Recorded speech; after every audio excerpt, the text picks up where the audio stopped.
I'm David Gamberg. I'm the superintendent of Southold and Greenport schools.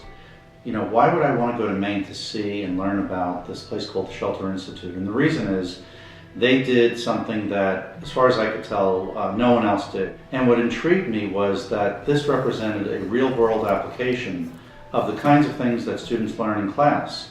So it became very important for me to try to find out if this is something that we could bring down here to Long Island and we could replicate here in our school. I think the genius behind it is that you can see something come together in a relatively short period of time in a way that if you looked at it originally, you looked at the materials and you don't know how to do this particular method of construction, you wouldn't think it's possible, but it really represents teamwork, it represents collaboration. It's one thing to set something up automatically and to have something function in a highly sophisticated way. It's another thing to kind of go right back to the basics and learn firsthand we can create something out of nothing.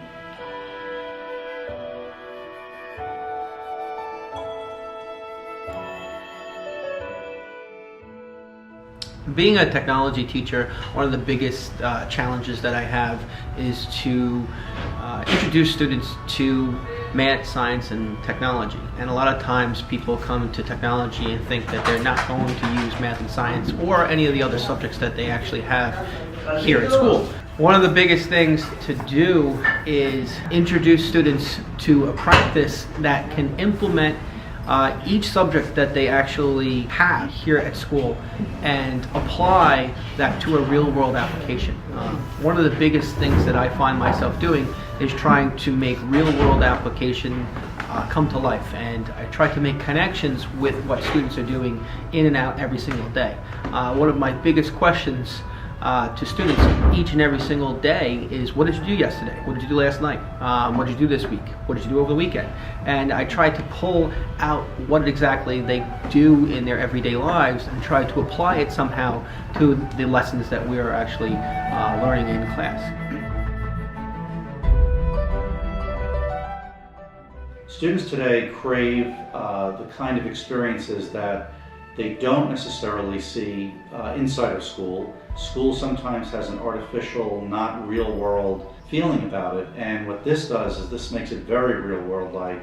The vision here is to go beyond just a simple one and done project, but in a sense to create a process that we can replicate and do over and over and over again throughout the community.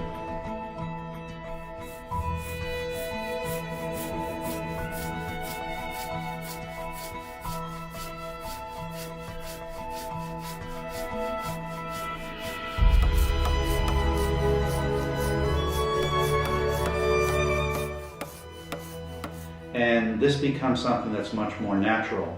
And I think it's important to have that balance.